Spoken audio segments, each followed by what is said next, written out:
Have you ever been in like an abandoned mine? Not an abandoned mine, abandoned house. Have you? Yeah, I went to this place that was like an abandoned mine that had been made into like a tourist type thing. Oh. But there was also an abandoned mine where I grew up in southwestern Virginia that this old man had turned into this marijuana factory.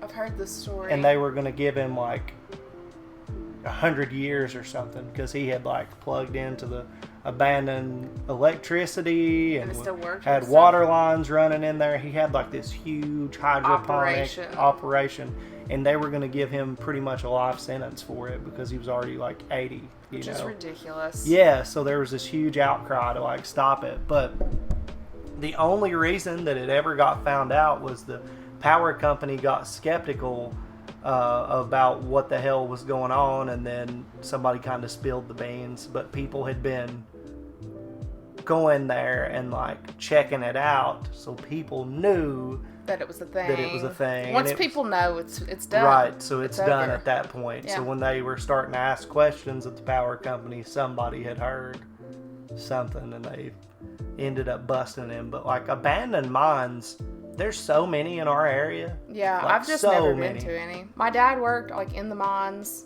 but I never like went to the mines. Right. You know. I've heard coal miners talk about, as an active site, how creepy it is just to be that far underground. Yeah. And just in the dark, and there's mechanical stuff going on and chains and you know all this stuff that's just like creepy and dingy and yeah. My dad worked life. like night shift, and he didn't work outside. He was a welder, or he didn't work inside the mines. He worked on the outside, and he was a welder. But it was always dark, and they had to like chase off like bears and like I think maybe coyotes and foxes and stuff. But he always talked about the wildlife and like stuff like that. But I could imagine that once you were inside, it would be completely terrifying. Oh man! And I read a book when I was younger. It's actually, I think her name was Ruth White. She was from around here. And she visited our school and gave us books and stuff. But we read it in school, and it was about her grandfather. Like in the story, he was a miner, and they got trapped in the mine. Oh God! So it was partially about that, and it was terrifying. Yeah, like the South Park episode with Man Bear Pig. I can't speak on that. Anyway, so there are plenty of stories from people about getting trapped in mines, losing somebody in there, accidents. So if there were to be haunted places, it'd be a pretty good chance there's probably some haunted mines if that's a thing. It's like the Mystery Mine, Dollywood. Yeah, there you go. Dollywood plug. Yeah. But anyway, Mr. Ballin put out a video here recently. We're all getting creepy, right? It's almost Halloween time. Almost. I think it's like 18 days. Yeah, it's close. Yeah. But he put this out on October 5th, and it is, this abandoned mine footage is very creepy. Oh, so it's actual footage that we're going to get to see. Interesting. Yeah, so we'll see what Mr. Ballins brings to the Sasquatch, table here. for sure. A Sasquatch in the mines. Mm-hmm. The wood booger. Yeah. Today, I'm going to share the story behind one of the creepiest videos on the internet. But before we get into today's story, if you're a fan of the strange, dark, and mysterious delivered in story format, then you come to the right place because that's all we do, and we upload 2 or 3 times every week. So if that's of interest to you, please go to the like button's house, and as soon as the like button sits down to watch their favorite TV show, start violently vacuuming right in front of the TV. Also, please subscribe to our channel and turn on all notifications so you don't miss any of our weekly uploads. All right, let's get into today's story.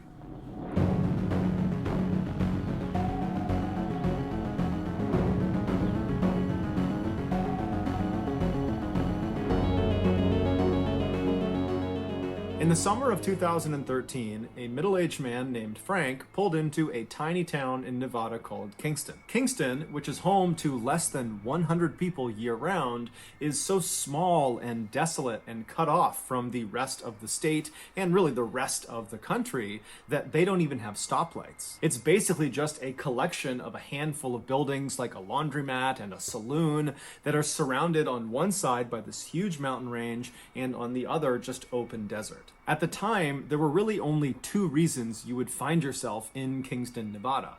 One, if you lived there or were visiting someone that lived there, or two, if you were going to visit the abandoned mines up in the mountain that are right near Kingston. Frank was in Kingston for the latter. For the last 5 years, Frank had been traveling all over Nevada and California and just the West Coast in general, exploring abandoned mines. And he would film himself while he was in there, and then when he got back to his house, he would upload the footage to his YouTube channel. When he arrived in Kingston, Frank had already uploaded 302 videos to his channel. But despite the very high number of videos on his channel was still very, very small, and it wasn't growing really at all. So for him to be dedicating that much time and energy into making these videos indicated that he wasn't really doing it for YouTube fame.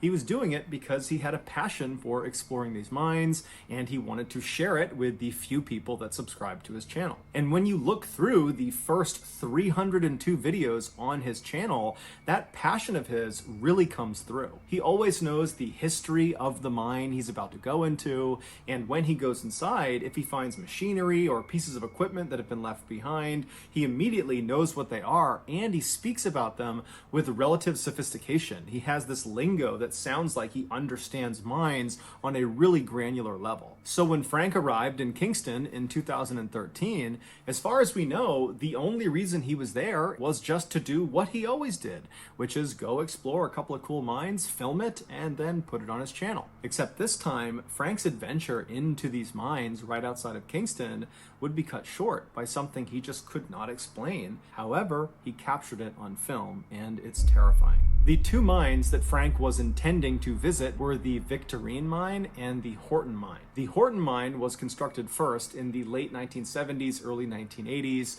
and when they built it, they expected it to be a gold mine, but there was no gold inside. So they constructed another mine about 900 feet above where the entrance to the Horton mine was. They built this other mine, and inside of that mine, there was gold. This second mine they built was called the Victorine mine. When they built the Victorine mine, they bored this massive hole right outside the entrance to the Victorine mine that went straight down 900 feet directly into the mountain, and this big hole they drilled went right into the Horton mine. This was on purpose. They were basically building the equivalent of a laundry chute, except instead of tossing laundry down it, they would toss the ore they drilled from inside the Victorine mine. They would drop it down the chute. It would fall 900 feet all the way to the Horton mine, and that would save them from needing to carry all of this ore all the way down the mountain. Basically, it was a shortcut for the ore. And in the Horton mine, they built this huge conveyor belt system so that anything that came off of the chute would land at the beginning of this conveyor belt,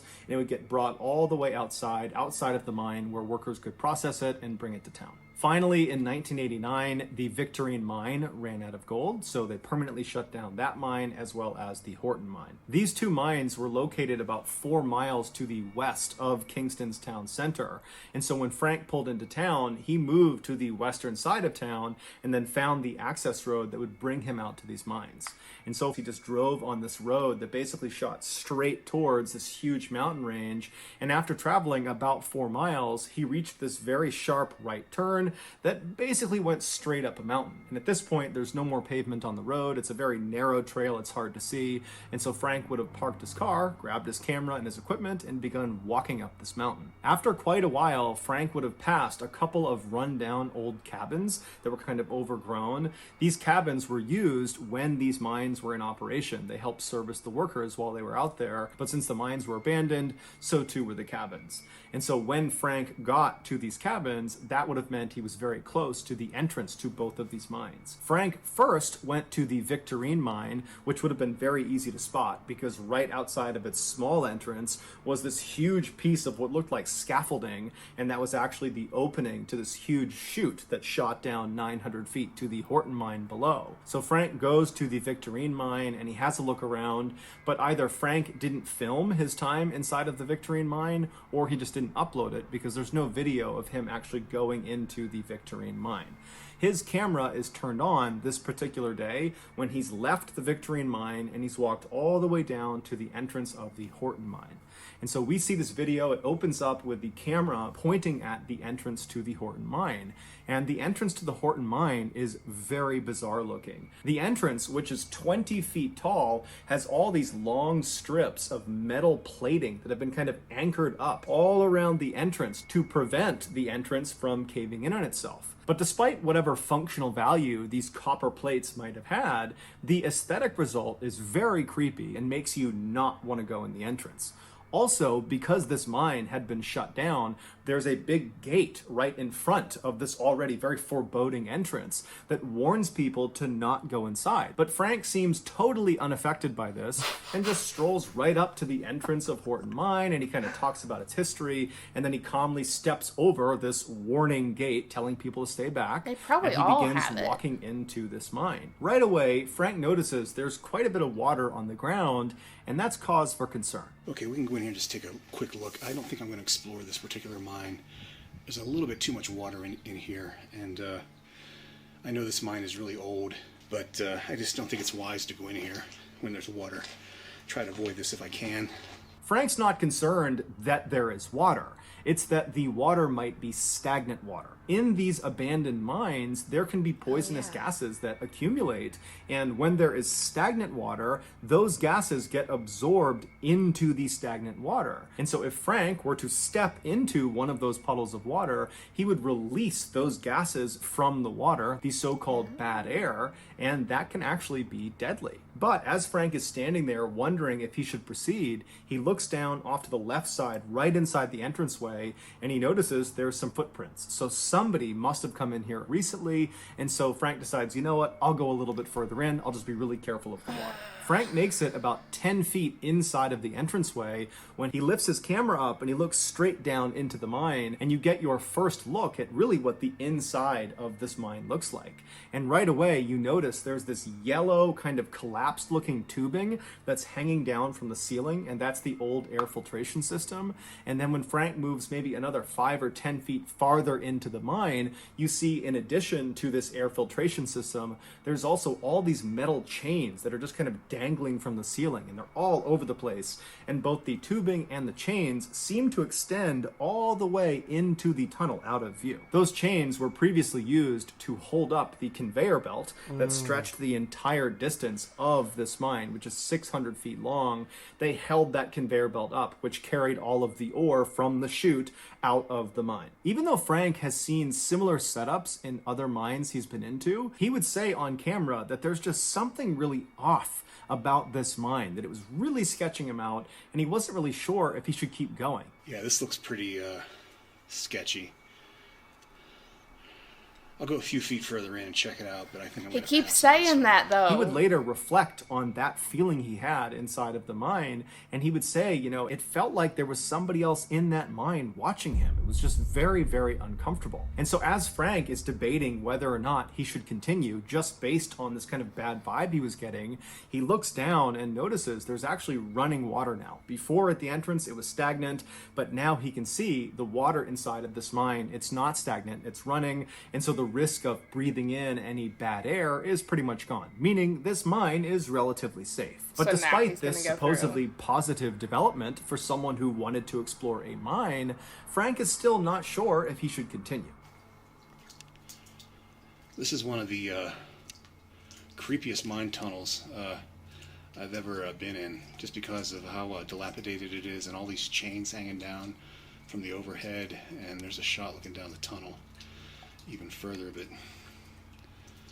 But despite his apprehension, Frank ultimately decides, you know what, he'd come this far, he'd just go a little bit farther. And Trust Frank your makes it gut. 100 Trust feet your into gut. this mine when he turns around and he films the opening, the entrance to the mine, which is all lit up with sunlight. And he films it kind of to give the audience a sense of just how far he had come into the mine. And so then, after filming the entrance, he turns the camera and he films back down towards the back of the mine, towards the actual end of the mine. Now, at first, you don't see anything unusual. You just see the chains, and it looks kind of like it had for the first couple of minutes of this video. But then, Frank pulls his flashlight out and he shines it down the hall. Looking down the tunnel here.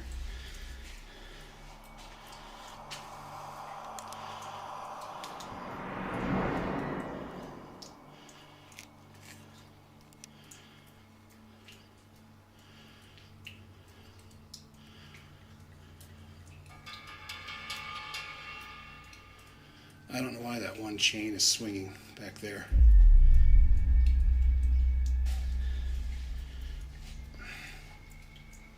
As we saw, Frank's initial reaction to this swinging chain Get the fuck out of is here. speechlessness. And then just sort of this weird statement of fact that he's like, I don't Wait a know minute. how that chain is swinging. Hold and on. then after I thought that I saw somebody walk across whenever he was, unless that was another chain swinging. There was one that was kind of swinging. pulls his flashlight out and he shines it down the hall.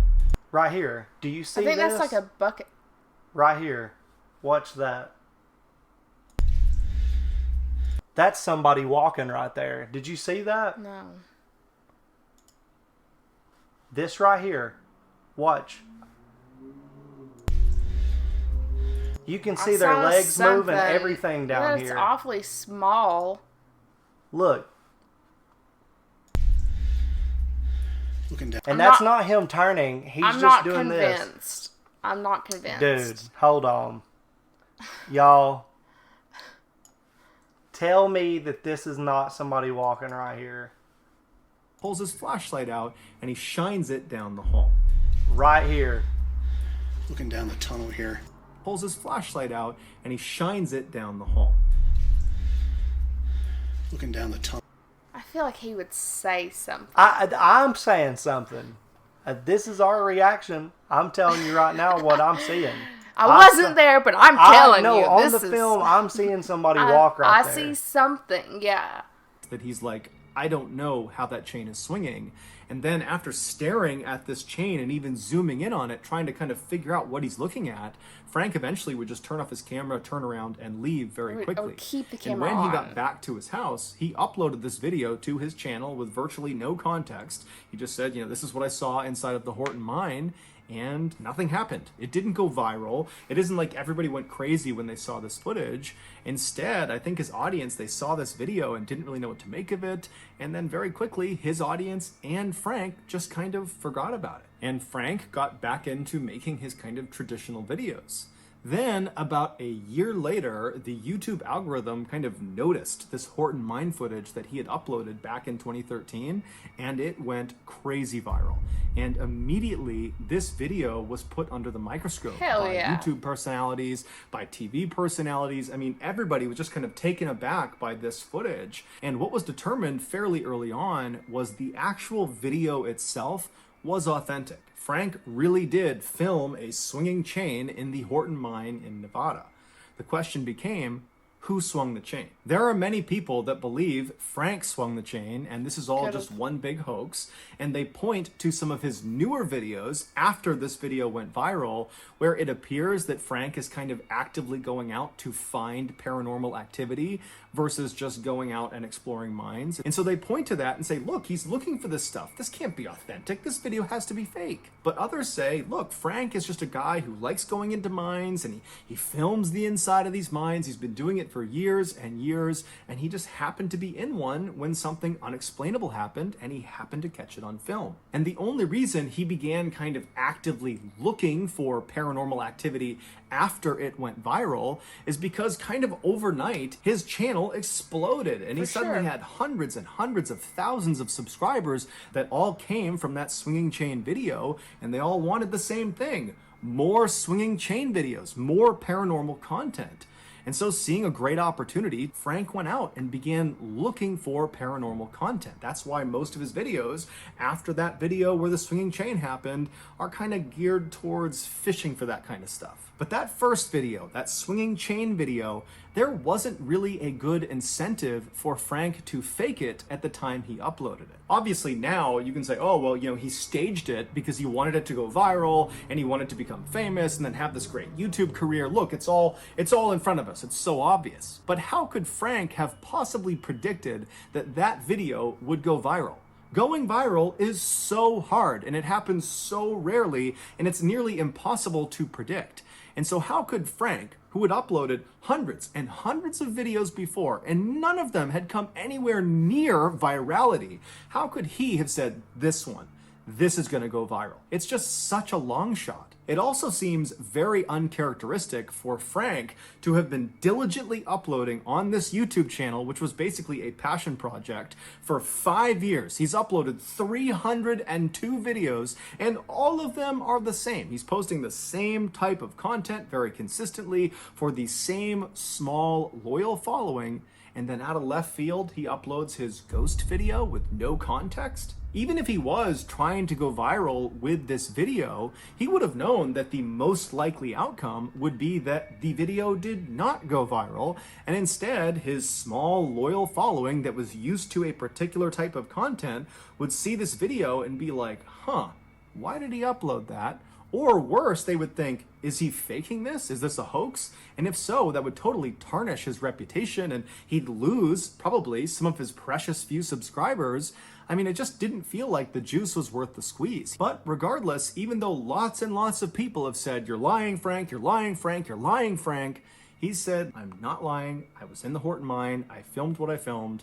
It's up to you what you believe. So that's going to do it, guys. If you found the secret in today's episode, let us know in the comments section what it is and where you found it. So give us the timestamp. And if you're the first to do that, we'll pin you at the top of the comments section. If you got something out of today's episode and you haven't done this already, please go to the like button's house, and right as the like button is sitting down to watch their favorite TV show, start violently vacuuming right in front of the TV.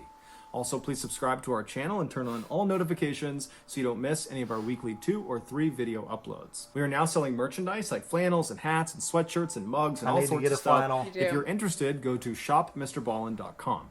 If you want to learn about upcoming deals and promotions for our shop, go to our shop's Instagram page. The username is shopmrballin.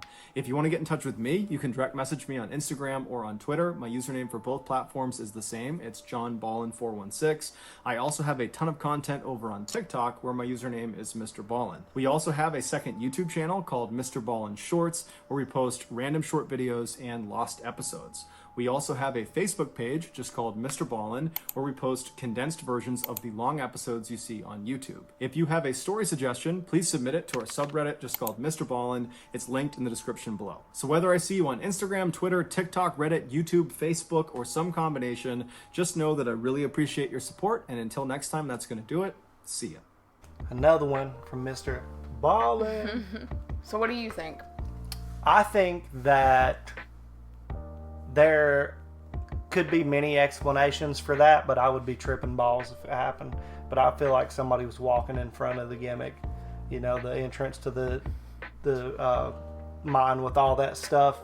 So do you think that that was an authentic video? Do you think it Yeah, just naturally I think that, it just happened? That could have been people being like, we don't want him in here because maybe they've hidden something in there or whatever. Yeah, for whatever reasoning, but you think that it was just real. He didn't For plot one, this. I don't think either. that he staged it. Yeah, me neither. I just don't think that it was anything paranormal. Probably. You don't? I mean, probably not.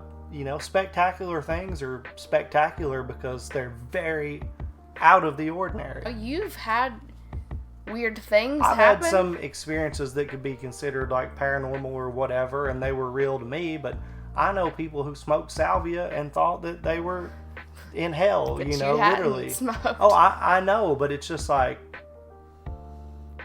there are so many unbelievable explanations to things. I'm not saying that it for sure was. I'm just saying that Yeah. I think that it could have been. Oh yeah, well it doesn't have the normal trappings of something that was just a a Bigfoot sighting or a UFO video. It's just more like, Ooh, oh shit, spooky, that was weird. Weird, yeah. Yeah. But yeah, it was pretty fucking weird. Yeah. And if I were him and my videos hadn't been doing well, and then one just got 4 million views over how long, I for sure would be trying to make that same content. Yeah, for sure. You know, you're trying to like give the people what they want. He's Yeah. still going into the mines and doing what he likes. He's just like looking out for this other stuff because that did happen to him. Yeah. Maybe. So. Yeah. No, I don't think that he like plotted or planned it. Nah. And you know, you look back at the other chains and some of them were kind of moving around a little bit, There's a but couple. that one was swinging and none of the others were moving like that. So wind from through the tunnel.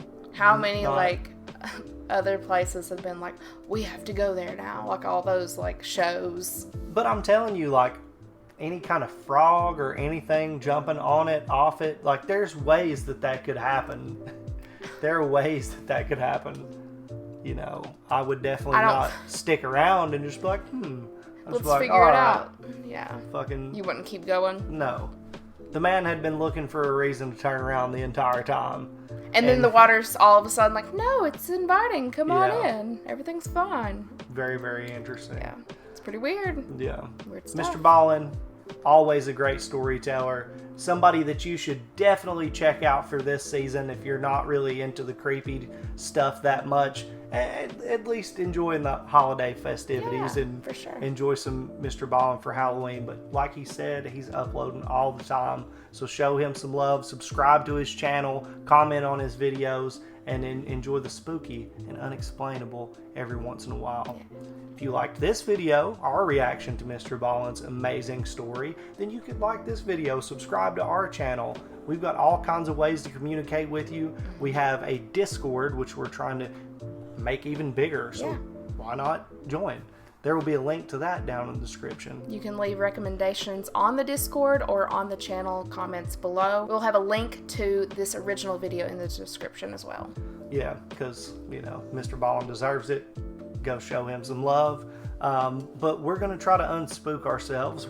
You got the goosebumps, I got the goosebumps. So we're going to chill for a minute.